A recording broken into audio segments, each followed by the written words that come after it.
Good morning, good afternoon, good evening. Welcome back to your favorite background podcast. We're just going to jump into it today. There's a lot going on.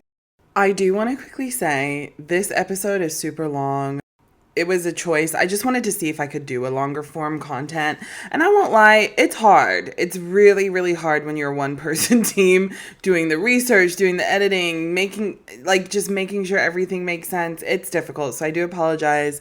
If there are some things that don't make sense, I apologize ahead of time and I will grow from it, just like someone in one of our stories today. I'm not going to do long form again, but it was fun. I'm actually having so much fun with this little podcast. And I'm going to be so sad when I have to wrap it up. But it's all good. Okay, so the first story.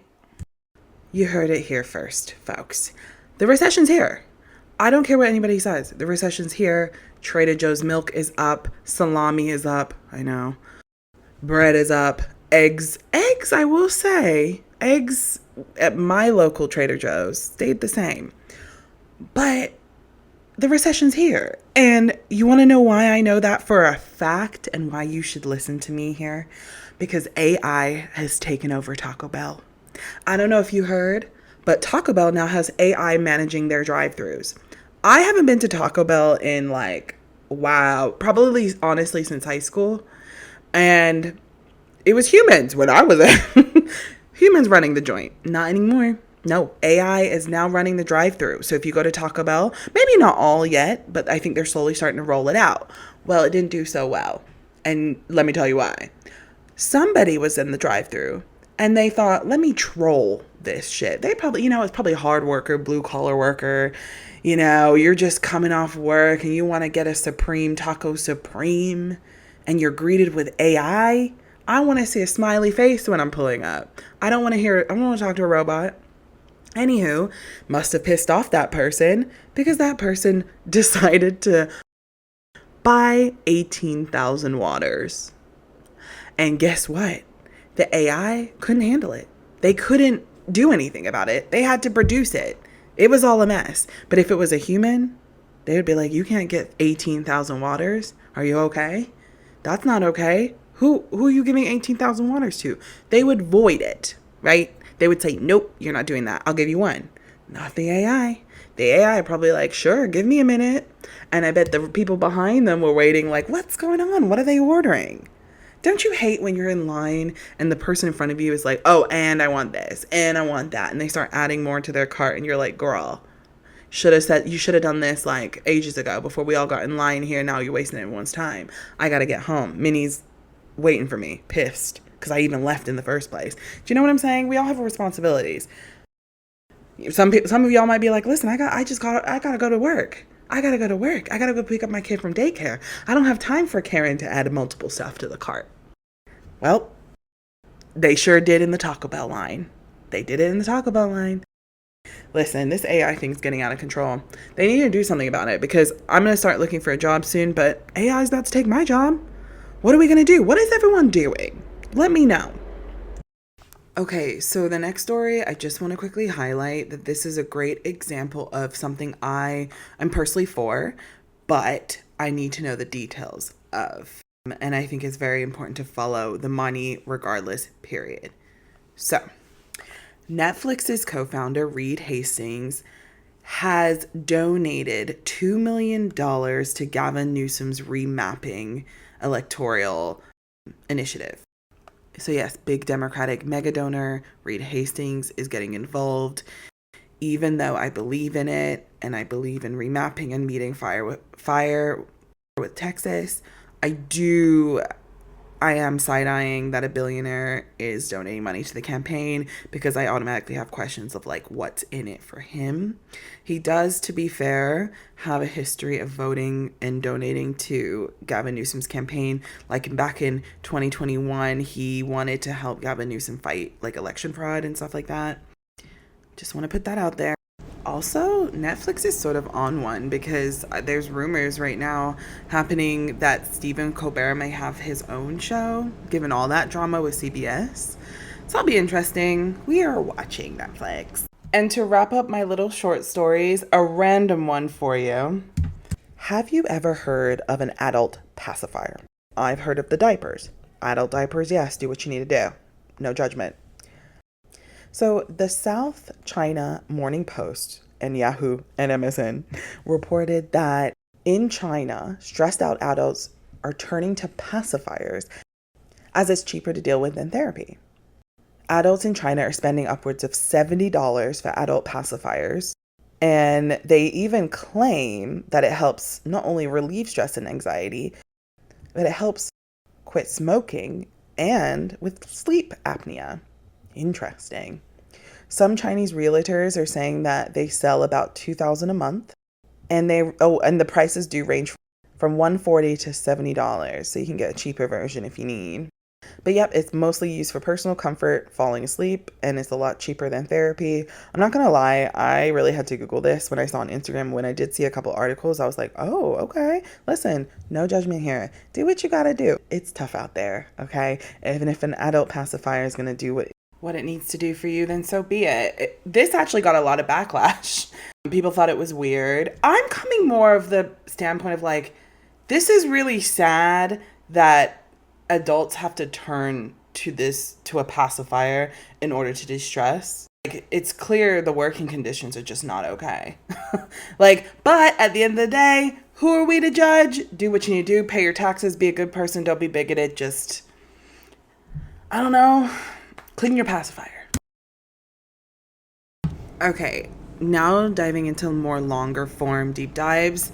On the Netflix subject, I do want to talk about documentaries, and in particular, I want to talk about the Hurricane Katrina one because we just had the 20th anniversary of Hurricane Katrina, and I can't believe it's been that long.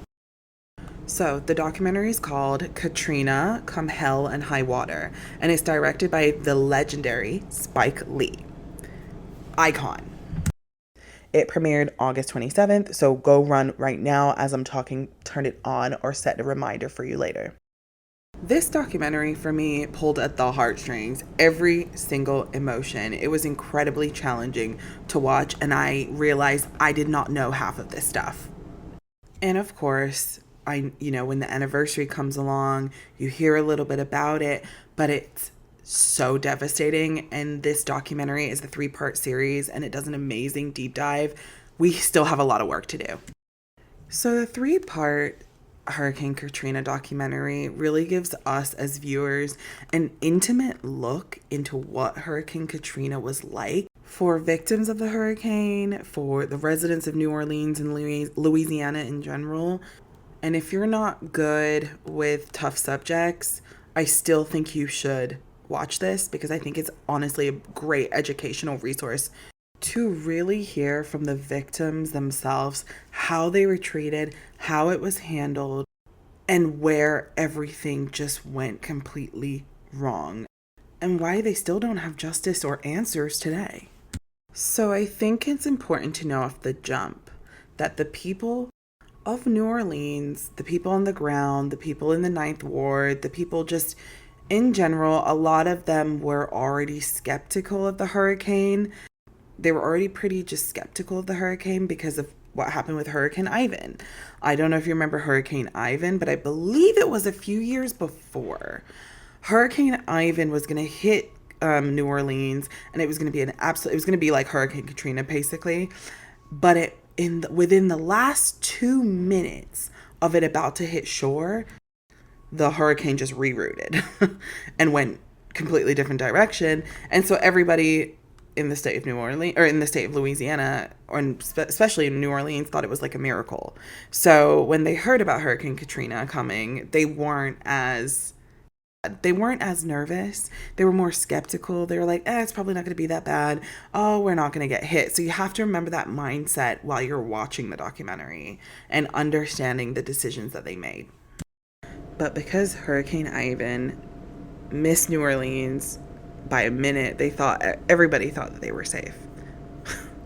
Which is so sad, but I could also see why someone would think that way. Would I personally? No, because I'm generally quite scared about natural disasters and I don't do well with them. So if I get a warning, I'm the first one out personally. But I can understand if you've lived in New Orleans for so long, if you live in those sort of states where you're prone to have hurricanes, You do get used to it. You do the best you can, especially because, and a lot of people don't have money and resources to just pick up and leave. So that is very much a privilege that I have, a lot of people have, that we can just pack our car and go. I don't have a mortgage. I don't have any ties. I just got Minnie. I got my documents. We can go. I don't really care. But a lot of people can't do that because you have families, you have roots, you have all of these things, but you also don't even have access to the funds. And that was another thing in this documentary that stood out to me, was the wealth gap. The economic inequality is just so unfair. It's so unfair. And when I started to figure out the levee system, I lost it. So the levee system is pretty much like sort of like embankments and flood walls. And so they have this huge wall that's totaling around, I can't remember, they like 300 miles or something. It's huge.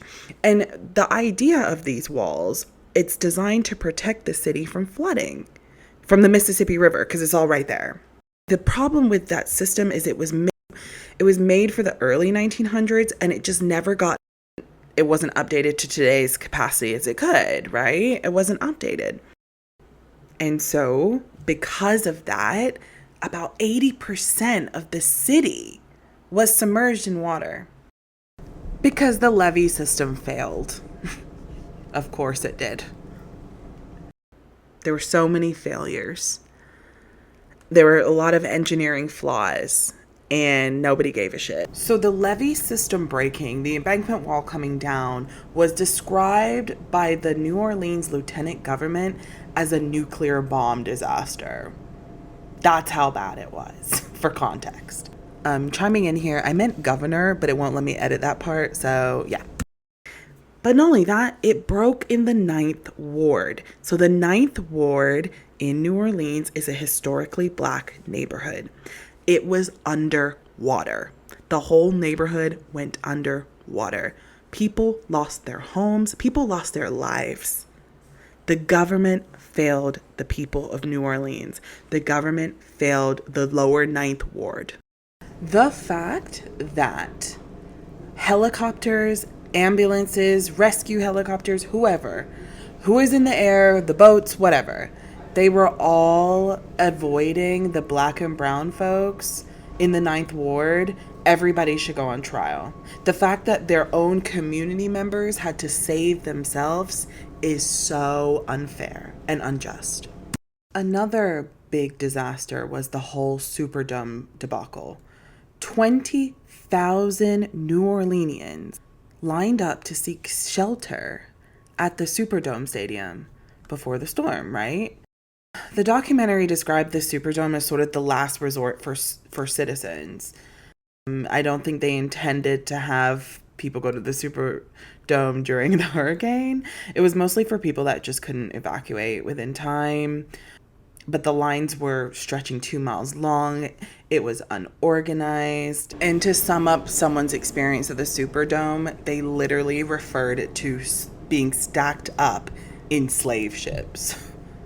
So, and just for context, I vividly remember a guy giving his encounter of what it was like at the Super Bowl during this time, and he referred to it as slave ships being stacked up on one on top of each other. And you'll see in the documentary exactly what he's talking about.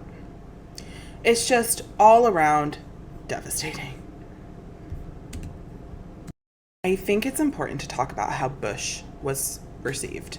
It was multiple days after the levees broke that Air Force One, with the president inside, flew above the disaster zone of Hurricane Katrina. And according to the documentary, he was on vacation when it hit. But the fact that he didn't go on the ground until days later, or at least close to the New Orleans people and its devastation, the residents expressed frustration with his response. He had a slow response. He just flew over and looked out the window. It looked like he was like, oh my God, that shit looks horrible. What should I do there? Bullshit. Watch that documentary. Let me know what you think. The people of New Orleans today, to this day, it is still a disaster zone. 20 years later, I really, really hope one day everybody involved, all the politicians, all the decision makers, from the Democratic governor to the Bush administration. I hope one day there is justice, but you know what? It is America, so there won't be. Folks from the Ninth Ward or marginalized communities that they had to walk 3 miles or whatever it was to the Superdome for shelter is insane, inexcusable. I just want to quickly chime in here and talk about some breaking news that I saw this morning that I am just up in arms about. Trump announces he will award Presidential Medal of Freedom to Rudy Giuliani. Do you remember melting face Rudy Giuliani? Do you remember when he had his eyeliner or whatever that black... Oh, the hair dye. It was hair dye. Remember when he had hair dye running down his face because he was sweating up there? Because he was lying? Because he was in the hot seat? I was going to make a joke, but maybe y'all will understand what joke I was going to make. For the people out there that don't know what the Presidential Medal of Freedom Award is, what sort of category or how do you get that award? What qualifies you for that award? You don't have to be American to be recognized for the award. You can be, like, how have you positively impacted society? So through like public service, healthcare, like did you find a new vaccine, or did you support a new cause, entertainment, activism? And for context, this is who Rudy Giuliani is going to be side by side with. Are you ready for this shit? MLK Jr. Martin Luther King Jr. Okay? I'm not done. Rosa Parks. He's going to be in the same group as Rosa Parks. Steven Spielberg, Jane Goodall. I mean, the list goes on, people. This is, you guys, like, this isn't normal. Rudy Giuliani, what did he do? What did he do other than cause chaos, have a very embarrassing sex scandal? Do you remember that? It got caught on video. Do you remember? To his face melting down on the public forum, to a Medal of Honor. This is actually really crazy timing because Rudy Giuliani also was in the news recently because he got in a car accident in New Hampshire. Isn't that weird? Like, I've not heard Trump discuss Rudy Giuliani. Like, I've not heard Trump say his name in the last few years. And all of a sudden you give him a Medal of Freedom? That's crazy to me. That's crazy to me. I don't know why. I just felt the need to have to share that. We're talking about the guy that was sweating balls. Okay. This is the bullshit. This is right here. This is the bullshit we've been talking about. You're getting the gold plates for the White House. You're getting the gold interior that nobody gives a shit about. You're paying $200 million for a fucking ballroom to host fascists and dictators. And now you're giving Rudy Giuliani. You know what? Let's move on. I just want y'all to know that this is who your president is dealing with. I have no words. Actually, screw it. I'm ready to roast Rudy Giuliani. Let's look at Rudy Giuliani's greatest freaking hits. Let's do that. When I read through Rudy Giuliani's greatest hits, I just want you to feel better about yourself real quick. Just take a moment, pat yourself on the back, and just remember you're not him. And just keep that same energy, okay? Just keep moving through life like you're doing. And don't be Rudy Giuliani in a world full of Michelle Obamas. Why would you do that? Do not be Rudy Giuliani in a world full of Michelle Obamas. I don't see the point, but let's get into it. Right. Y'all remember this one. At least the older boomers who are listening to this will remember this. In 2020, actually, no excuse because we were all of age. But in 2020, do you remember in Georgia, he tried to overturn the election results? Yep, because they didn't know how to admit defeat. They weren't good at losing, so they had to lie with the adult pacifier sitting right next to them. Wait, and do you guys remember he was in the defamation lawsuit? He was in that defamation lawsuit, and didn't he have to pay like a whole bunch of money? Or like he went bankrupt? Yes, that's right. Rudy Giuliani was the main guy the main Proud Boy, to lead the charge for the 2020 election results being overturned in Georgia. That's who this guy is. The compromising scene in Borat. Eeh. He also got disembarred from the New York and DC law circle, like bar or whatever, because he was spreading lies about the election. This is who we want the Freedom of Honor to go to, Medal of Freedom, whatever the hell. After this, honestly, who did he give it to his first time? Who did Trump give the Medal of Freedom to previously? You guys, this is who the president has previously given the Presidential Medal of Freedom Award to. Roger Stone. I know y'all remember Roger frickin' Stone. Roger Stone, who was a huge lobbyist on the right, a complete, this ultra-conservative psycho. Lindsey Graham, your favorite senator. Richard Trumka. I don't know who Richard Trumka is.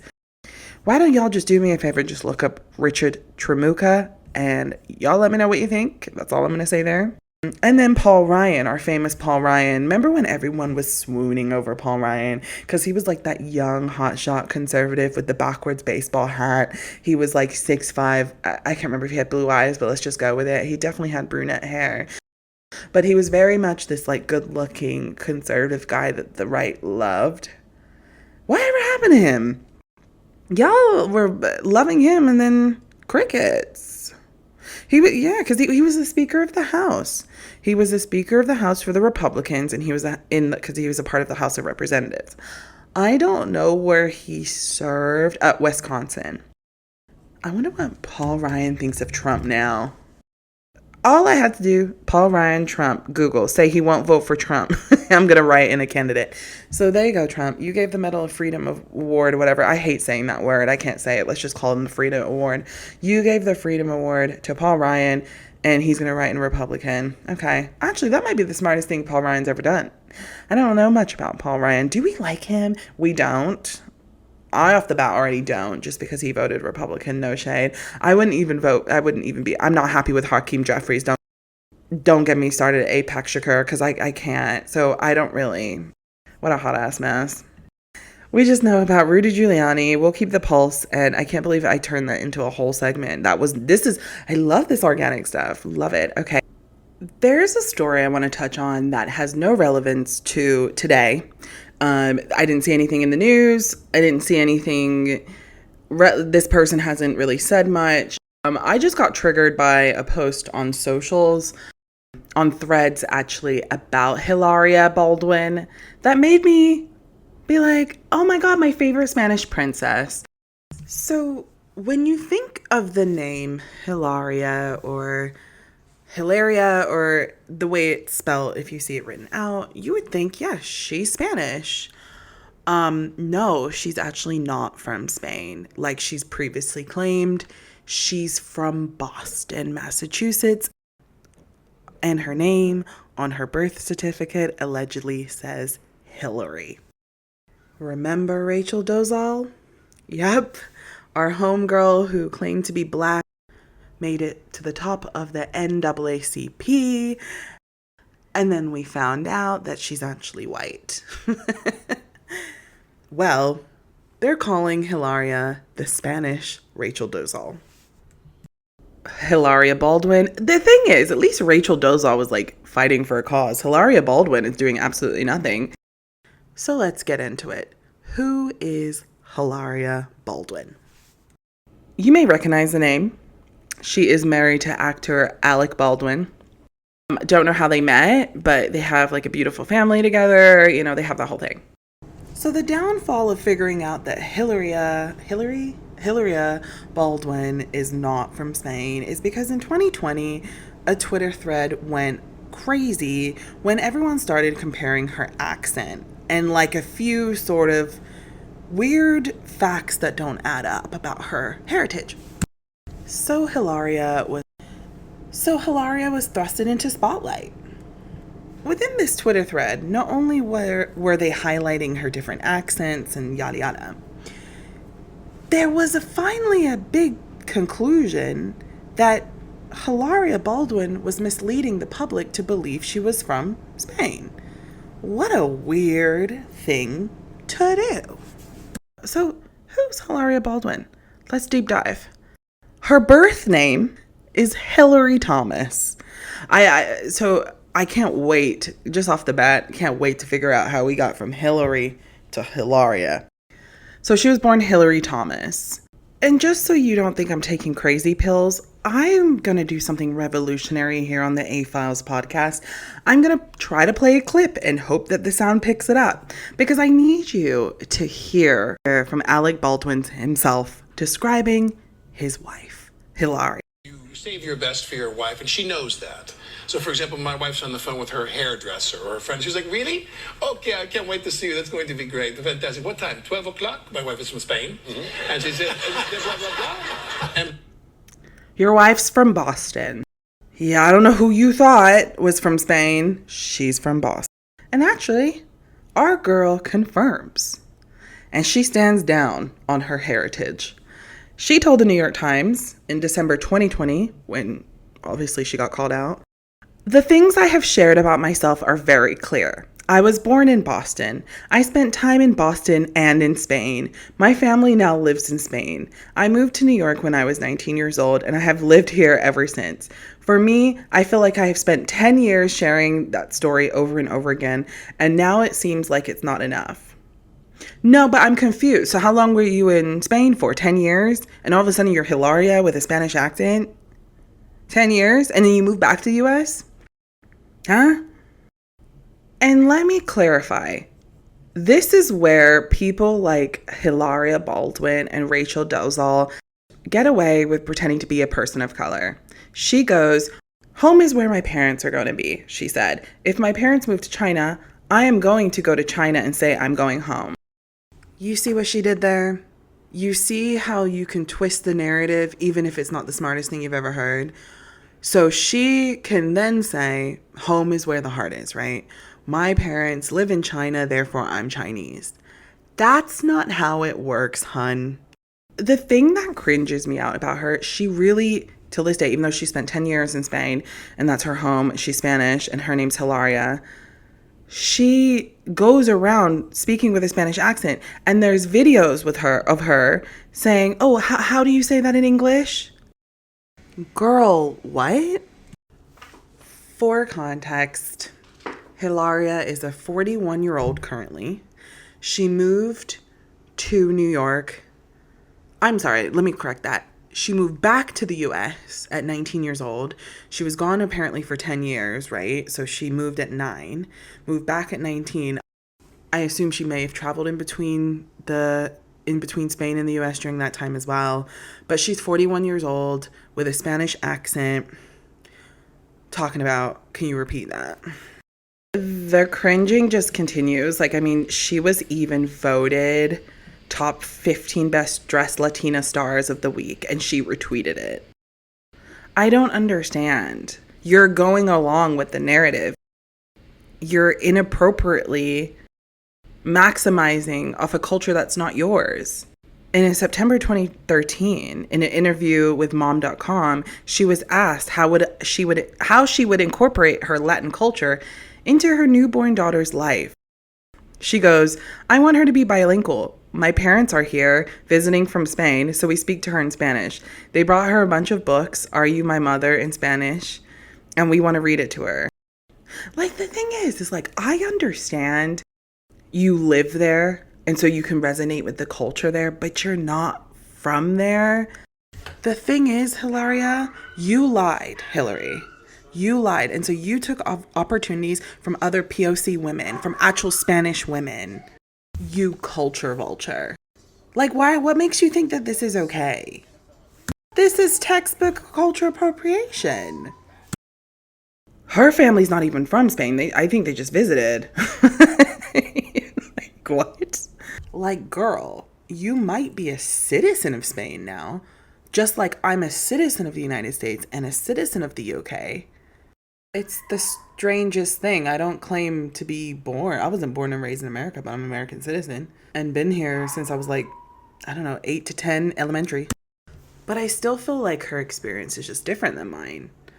Hilaria, you can be a citizen of Spain if you choose to be and if you're eligible. But to say you're from there is disingenuous, especially as a white-facing woman. You can't just say you're from someone's culture when you're not. You may have picked up an accent over the years, but don't do the bullshit of how do you pronounce that? You're 41. But let's continue with the story. So slowly over the years, people started to question her. And they're starting to be like, okay, but you're from Spain, or are you from Boston? People are trying to figure out, like, where are you from? So throughout the years, she starts changing the rhetoric. She starts changing the language. She starts saying she grew up between Boston and Spain. You notice how it changes? So she no longer is from Spain. She grew up between Boston and Spain. No, you didn't. You lived in Spain for 10 years. Let's get this straight. And the thing about her, she does have, like, darker features. So she really could. Like, I'm not surprised nobody questioned her. I bet you, do you think Alec Baldwin went into the relationship thinking, oh my gosh, this is my Spanish princess? Oh gosh. What a hot ass mess. And then the family revolts. Hilaria's father published a blog about his history and the language and culture of Spain, and literally said he does not have an ounce of Latin blood. He wrote, I grew up in a Midwestern family that relocated to the East Coast of the United States when I was still an infant. My path in life has been heavily influenced by Spanish language and culture, not because he has any Latin blood in his veins. Ugh. I think this is interesting to do. I just want to go back in time and highlight a few times Hilaria was a culture vulture. In 2016, Hilaria and her family were featured on Hola magazine, which nothing wrong there, I'm sure. All bunch of people are graced on the cover of Hola magazine, but the issue is they referred to her as Spanish-born beauty. Ooh. And guess what? During the same period, her talent agency wrote a biography about her, saying she was born in Spain. However, Hola magazine comes back into the pictures 2 years later, in 2018, and she graces the cover again. And in the article, they refer to her again as born in Spain and that it's her native language. However, this time, the article did a correction, but guess when they did the correction? December 2020. Do you remember earlier on in the story when I mentioned that on Twitter in 2020 she got asked about her heritage? she got questioned about it. Well, the article changed it the same month. Clarified that she was born in Boston, Massachusetts, not Spain, like her talent biography says. This is embarrassing. So I am curious. What did Alec say about all of this? Keep in mind, he's been public about saying his wife is from Spain. His wife is Spanish. He's like mocked her accent, like all this stuff. Well, apparently after Hilaria did this whole explanation on Twitter about being bicultural, about explaining or doubling down that she's not Spanish, but she did live in Spain, so she identifies with the culture, etc., etc. Alec basically said he was under the impression that he knew she was not from Spain. He tweets, I understand from day one that you were born here and raised for many years in both the US and Spain. You never claimed you were from Spain. You always maintained you were born here. Babe, we just played the clip. Alec. You said she's from Spain. Don't gaslight the public. I know this is another hill I'm going to die on, okay? This is gaslighting. Do you think we were born yesterday? You're such an idiot. You literally told David Letterman that the spotlight's on them because of them. And it just spiraled. And she had to continue to defend herself. The New York Times started to report the inconsistencies. Was that Boston Tribune? Boston Tribune started to report the the inconsistencies. She's literally like defending herself to the New York Times because they're like, what's going on? Who are you? Are you Spanish? So I do want to wrap up this podcast episode with what is going on in tennis now. And I want to talk about tennis and its racism towards Black women. And I know, I get it. Some people out there are like, why? What makes you qualified to talk on this? Or you don't know tennis. You don't watch tennis. I'm familiar with tennis, and I'm familiar with tennis because of the Black women that are representing tennis in my eyes. If it wasn't for Venus Williams, if it wasn't Serena Williams, if it wasn't for them, I wouldn't have clocked tennis, period. I'm just gonna be honest. And it doesn't take a genius to see the sort of shit Venus and Serena went through their whole careers playing tennis at a high level, the most elite level. They are the number ones. And I'm not just talking about numbers. I'm talking about brand awareness. I'm talking about marketing, global. Serena and Venus are that. They are them. They are that. Y'all can't say anything about Serena and Venus, and definitely you can't say anything about Serena. You just can't. And so I think let's start from the beginning. So first I want to talk about Taylor Townsend. Okay, I want to give some background context about her. Taylor Townsend is a 29-year-old Black American tennis player, born and raised in Chicago by two school administrators. Sounds like good education to me. She has a list of accolades. She is well decorated, and some of her highlights and big wins are in doubles with 2 Grand Slam titles at the 2024 Wimbledon Championships. I know that's right. And the 2025 Australian Open with her partner, I'm going to butcher this name, but shout out to her, Katrina Sinokova. We love that. Good job, ladies. And just to kind of like boost her up a little bit more, she also won 8 WTA tours. WTA tour. No, it's PGA. I'm thinking of golf. I was like, isn't that Tiger Woods? WTA tour titles. And in singles, her biggest wins including defeating the number 4 Simona Halep in 2019 and currently number 5 Maria Andreeva in the 2020 US Open. So that was recently. Shout out to her. You go, Taylor. To me, it's giving accomplishments. It's giving education. It's giving smart. It's giving a lot. Okay. She was raised by 2 educators. Apparently her mom also worked in a bank. So she's good with math. Okay. And so that's a little bit about Taylor. Let's move on to the opposition. So the other tennis player we're going to be discussing today, her name is Jelena Ostapenko. Apologize if I butchered the last name. So Jelena's career wins include the 2017 French Opening single title and the 2024 US Opening double title with her partner.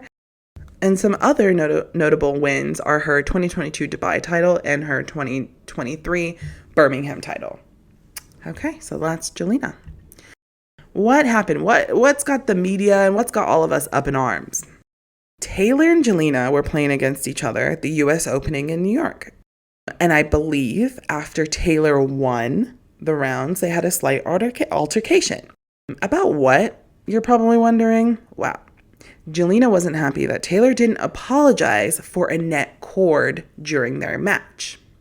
Now, I know you're all like, this crazy lady has me lost. What is a net cord? Well, according to Google, a net cord is the actual cord at the top of the net in tennis or volleyball. So it could either refer to a shot that hits the cord and lands on the opponent's side, often causing the ball to spread and to change directions. Okay, so now we know the definition. I'm still trying to understand what it means. But don't worry, the scenario of how this was all used and the net point and cord or whatever will be described by our tennis champs later on. Now, and apparently it's tradition to apologize after you do that. And keep in mind, I'm not familiar with this world, and I understand that, like, as a player, I would want to be as respectful as I can. I think anybody who's an athlete would want to be, or your goal, you would hope they would want to be respectful as you can, right? To your opponent. Now, I've personally not heard of Taylor Townsend being disrespectful to other opponents in the past. I've not really heard her do anything outlandish. Even when I Google, try to figure out more controversies, she doesn't really pop up. So I think that's important to keep in mind too as we go into the story a bit more and figure out what was said and the why. Jelena, after the game, during the altercation, went on to say that Taylor has no class and no education due to this net cord, apparently. Now, keep in mind, and this is all initiated by Jelena. Now, why would she tell her that? If you have a problem with the way that Taylor hits the ball or being rewarded a point due to hitting a net, does not give you the right or entitlement to march your little ass over there and say you have no class or no education and it won't fly anywhere outside the US. Let me not get ahead of myself. Let's not get ahead of ourselves. Let's continue the story. I don't think the cameras were picking up exactly what they said. So it really wasn't until Taylor did her post interview, which a lot of athletes do. They go speak to the mic. They talk about what they could have done better, what they did well, and what they're going to do for the future. Townsend said after the confrontation, she goes, quote, "Yeah, I mean, it's a competition. People get upset when they lose. Some people say bad things. She told me I have no class, I have no education, and to see what happens when we get outside the US. So I'm looking forward to it. I mean, I beat her in Canada, outside the US. I beat her in New York, inside the US. So let's see what else she has to say." First of all, the read at the end, love that. That's what Taylor Townsend said. She said that Jelena said to her she has no class, no education, and wait until what it's like outside the US. Well, that was also unprompted. Why would you even say that? Wait until it's like outside the US? That's a weird take. That's kind of like saying F around and find out. She's going for war. Jelena, don't do it, girl. Trust me. Don't do it. The tennis fans, they don't play. Really. Especially American tennis fans. You just opened a crazy can of worms, especially from Black women. Because we're so tired people talking about us Black women. It's getting annoying. You try to tell us how to act. You try to tell us how to dress. You now say we don't have education. It is so lame and it's getting very tiring. Please, everybody, stop talking about Black women. We're not bothering you. Stop bothering us. And if history shows, unfortunately, Black women typically save the day. Okay, so fair is fair, and we definitely need to highlight Jelena's apology. Because she did apologize for all the because she got a lot of backlash. People lit her up on social media. I was angry. A lot of people were angry. I think we're just a bit disheartened by hearing this again because, Serena and everyone goes through it. Naomi Osaka goes through it like a lot of Black women do. And I'm not saying other women don't, but we're just talking about this particular situation. And so I do want to be respectful and read the full apology, and I will give my thoughts after. Jelena goes, "English is not my native language, so when I said education, I was speaking only about what I believe as tennis etiquette. But I understand now how the words I use could have offended many people beyond the tennis court." She posted that to her story. The CNN article that I'm reading her apology from, because she had it on story, so it was stories leave within 24 hours, so it's been gone for days now, but the Ostienpeko added that she will continue to learn and grow following the incident, both on and off the court. So Jelena goes on to say that the altercation happened during the second set of their match, like midway through, when Townsend hits the ball on the net, so the net cord, right? But it helps her in the end get a point. And Jelena was upset that Julina was upset that Townsend had bad sportsmanship, apparently, and did not apologize for having a neck cord during this moment and getting a point. Ostienpeko then calling her American component disrespectful. Ostienpeko explains there are some rules in tennis which most of the players follow, and it was the first time that has ever happened to me on tour. If she plays in her homeland, it doesn't mean that she can behave and do what she wants. Wait, this just took a turn. Did I read that right? I'm sorry. I was like, okay, she's going to learn. Wait. She said if she plays in her homeland, it doesn't mean she can behave and do whatever she wants. You know what this is? Americans, you got to listen to me when I say this. Trump has made us look like vultures abroad to the point where Ostienpeko, who, by the way, I'm not giving her grace or any excuse, but the mindset is that our administrations are a bunch of loudmouths and ignorant and don't know how to act, that they think that all Americans are. And not all are. Not all. Why would she say that? See, the problem is, she said that English isn't her native language. I want to know who her team is. Who's your team? Your PR team, your marketing team messed up on that apology. Or whatever you said just there. That's a crazy thing to say. So Townsend actually did let reporters know she has not heard from Ostienpeko personally, nor did she know about the apology. Jelena, what are we doing? So that whole apology was performative. Do you see what I mean by black women are the most disrespected?